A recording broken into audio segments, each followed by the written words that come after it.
I'd like to just talk a little bit about my own theory, my own worst case, sort of my nickname around this house is worst case scenario.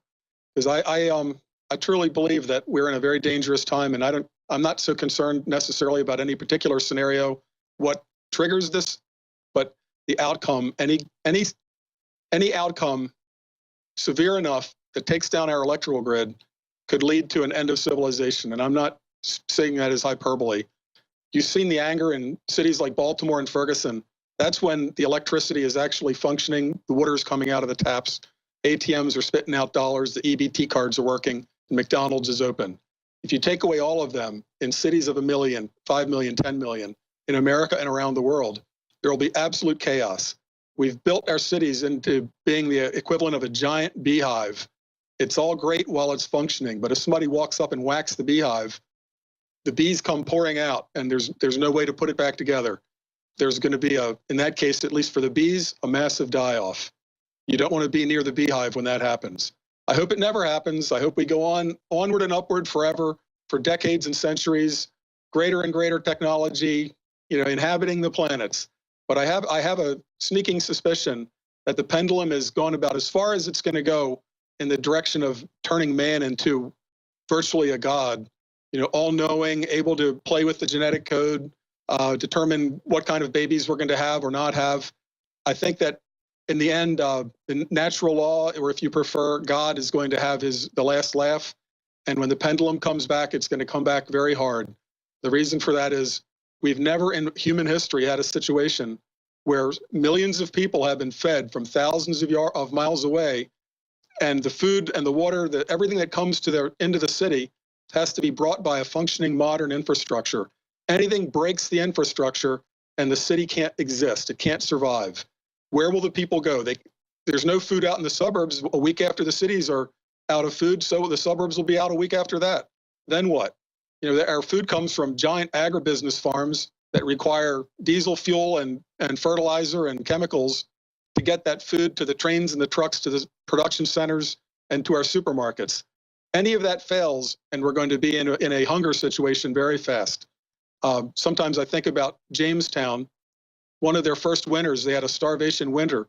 These were very tough people. They were smart. They were a lot hardier than we ever would be. These were pilgrims. These were people that knew how to, skin animals and grow their own food. Half of them starved in one bad winter. Imagine a city today. How many of the people living in that city could survive for 2 months if the supermarkets were looted and burned? Not very many. So I always come back first to, what can you do to prevent that? Naturally, I would suggest buying, if you're going to buy prepper supplies, do it right here on InfoWars, because it's a great way to not only help yourself, but help the cause, so to speak. But I also always come back to water. Do you know where the water that's coming out of your tap and out of your shower, do you know where it comes from? How long would it last if the grid went down? There are backup generators that can run for a few days. Most of our backup system is only meant to function, say, during an ice storm or after a hurricane for a few days or a week. Then here comes FEMA. If a big part of the country or the entire country had a grid collapse, then what? Who's going to come to save you? Nobody. The only people that are going to be coming are going to be people that are even hungrier and more desperate than you are, and they're going to be looking for your food. So the first thing I like to ask people is, do you know where your water comes from and how long would it last? Is it feasible to get on a well that doesn't require grid electricity to pull the water up? And I'm afraid that most people, probably 80 or 90%, would have to answer, if the city water goes down, my tap goes dry. There's nothing I can do about it. And we've seen this over and over again in history, where due to a prolonged drought at the end of a civilization's building cycle, say the Pueblo dwelling Indians in the Southwest, they built big cities, chopped down all the trees, then you get a big drought, the city dies. You come back a few centuries later, nobody's there. You could speed that up by orders of magnitude for a modern city, because of the social cohesion that would absolutely break down. You'd have anarchy, looting, rioting, murder, and probably within a few weeks, cannibalism. And it's a real cheerful way to begin the new year. But I believe in, not sugarcoating it. I don't think that there's ever been a time in history when we've been more vulnerable. And the only answer to what I'm saying is, but Matt, the grid could never collapse. The economic system could never collapse. really smart people are working on it. Really the best minds are on top of this. I don't believe that they are. I think that we're on like a rickety bridge with the supports breaking underneath. I hope I'm wrong. I would like nothing better than in 10 years, everybody laughs at me and, holds my books up and mocks me.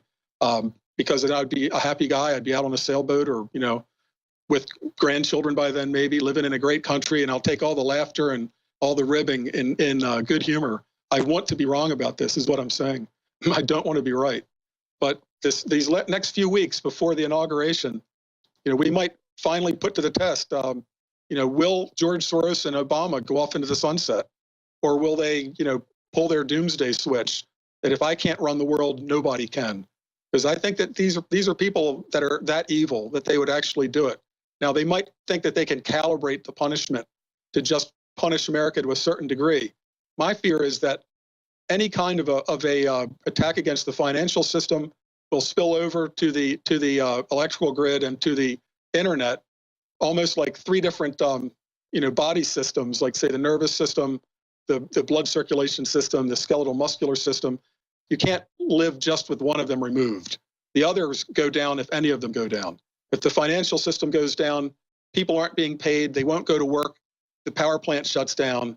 If the internet goes down, the infrastructure is probably going to go down too very soon after that. So I'm just saying the people that might have an interest in seeing the house burn down before Trump is inaugurated or even during his term, even if they think they would just be giving us a mild beating, it still might cascade into an unstoppable crisis. And I just like to tell everybody, if you can, instead of buying another AR-15, buy another couple months worth of food, and if you can, get enough water to last for a long time. Because in some scenarios, 3 months of food wouldn't even be enough. But it's like surviving on a life raft. Maybe 3 months of food is enough if you reach an island in 2 months. So you never can say I can't have enough food to last forever, so I might as well have no survival food.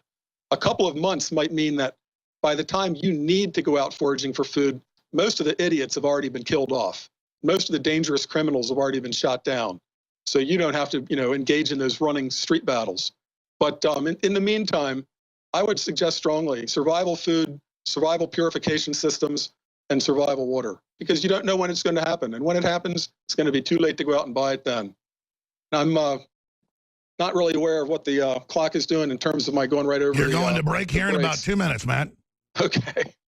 Well, I've got a ad to read, if you don't mind. Well, you can do it later. Hey, I'm enjoying hearing you talk. I'm sitting reading my lunch, and I got all these piles of work to do watching you. So it's good to hear you. You want to break about 3 minutes, then you come back with a 6-minute segment, then an 18-minute segment. Again, we'll email you all that. I thought we had done that, but just you don't have to worry about plugging stuff. Sure, we got free shipping for a couple more days, and that helps finance things, and we've got a lot of great vitamins and stuff people need and good storable foods. But it's all, I got to tell you this, Matt.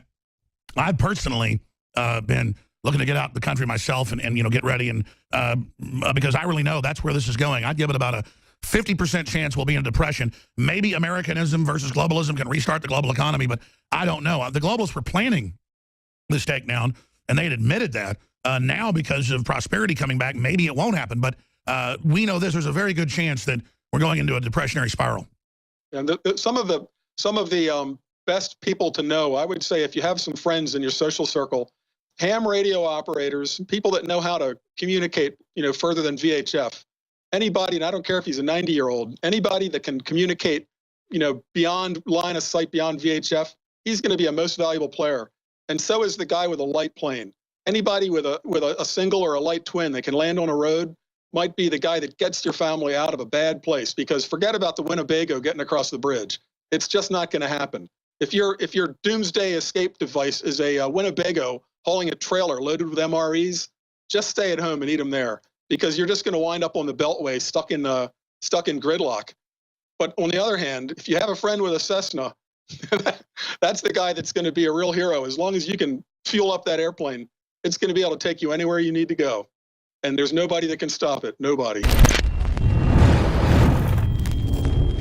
Now, what I'm announcing here today is already a custom here in the United States, and that is extending the Christmas holiday up until New Year's Eve, and then taking down the Christmas trees and taking down the Christmas lights. Ooh, I keep saying Christmas. I'm so politically incorrect. The day after New Year's Eve or New Year's Day. And so I've decided right through New Year's Day, we're going to keep the virtual Christmas tree, or an HD video shot of downtown Austin at the Capitol of the beautiful Christmas tree up, just to upset the social justice warriors and all the little snowflakes that want to bully us into banning our culture and banning free speech. In fact, there's a war going on, not just online, but in the streets. I've seen it, where people on the hike and bike trail say Merry Christmas, and then folks don't respond and they say Happy Holidays. Or even family I have that I send the message of Merry Christmas to, they respond back with Happy Holidays. It is some distant cousins, but it's going on. But we're also going to extend the Christmas sale right through until New Year's Eve, until everything sells out at InfoWarsStore.com. Now, we normally try to budget things to where in the warehouse, most of the products sell out by year end, and the new products come in a few weeks or a month after, because we have to pay taxes on inventory. And this year, I've decided to extend the sale until everything completely sells out. So to be clear, almost every one of our best-selling nutraceutical supplements is selling out, and for a good reason, because here are the specials that we're running until they sell out or until the new year comes here in just about 4 or 5 days. Living Defense, 30% off. Super Male Vitality, 30% off. These are huge specials. Silver Bullet Colloidal Silver, 50% off. Brain Force Plus, 33% off. Winter Sun Vitamin D, 25% off. And again, a lot of these are selling out as we speak or have sold out. Survival Shield X2, 30% off. BioTrue Selenium, 30% off. And then let me finish up with this, the coup de grace. Store-wide free shipping until New Year's Day, store-wide at InfoWarsStore.com on the non-GMO heirloom seeds and the Trump is my president shirts and Hillary for Prison 2017 shirts and Deport George Soros, the Goblin Globalist specials. Store-wide free shipping, 50 to 30% off on scores of items, and all of these are super high-quality products. They help fund the spearhead in the fight against the globalists, and they are game changers. We couldn't have built this operation without you. So you're not standing beside us or behind us. You are standing at the heart of the rebellion against globalism. We are American restorationists trying to restore our republic and make it great again and free again and safe again and prosperous again. And we're doing it the old-fashioned way with free markets and with amazing high-quality products. So I certainly hope and pray you had a blessed and Merry Christmas, and I'm really focusing and working hard to make sure we have a great new year as Americanism, not globalism, accelerates into the future. So again, I want to encourage you all, take advantage of the biggest sales of 2016 with Christmas sales extended with free shipping store-wide and 50 to 30% off on high-quality supplements and many other items at InfoWarsStore.com and InfoWarsLife.com. I'm Alex Jones, signing off from the Central Texas News Center in Austin. Go to InfoWarsStore.com today for 30 to 50% off specials while supplies last, plus free shipping, or call 1-888-253-3139. I'd like to just talk a little bit about my own theory, my own worst case, sort of my nickname around this house is worst case scenario. Because I truly believe that we're in a very dangerous time, and I'm not so concerned necessarily about any particular scenario, what triggers this, but the outcome, any outcome severe enough that takes down our electrical grid could lead to an end of civilization. And I'm not saying that as hyperbole. You've seen the anger in cities like Baltimore and Ferguson. That's when the electricity is actually functioning. The water's coming out of the taps. ATMs are spitting out dollars. The EBT cards are working. And McDonald's is open. If you take away all of them in cities of 1 million, 5 million, 10 million, in America and around the world, there will be absolute chaos. We've built our cities into being the equivalent of a giant beehive. It's all great while it's functioning, but if somebody walks up and whacks the beehive, the bees come pouring out, and there's no way to put it back together. There's going to be in that case, at least for the bees, a massive die-off. You don't want to be near the beehive when that happens. I hope it never happens. I hope we go onward and upward forever, for decades and centuries, greater and greater technology, inhabiting the planets. But I have a sneaking suspicion that the pendulum has gone about as far as it's going to go in the direction of turning man into virtually a god.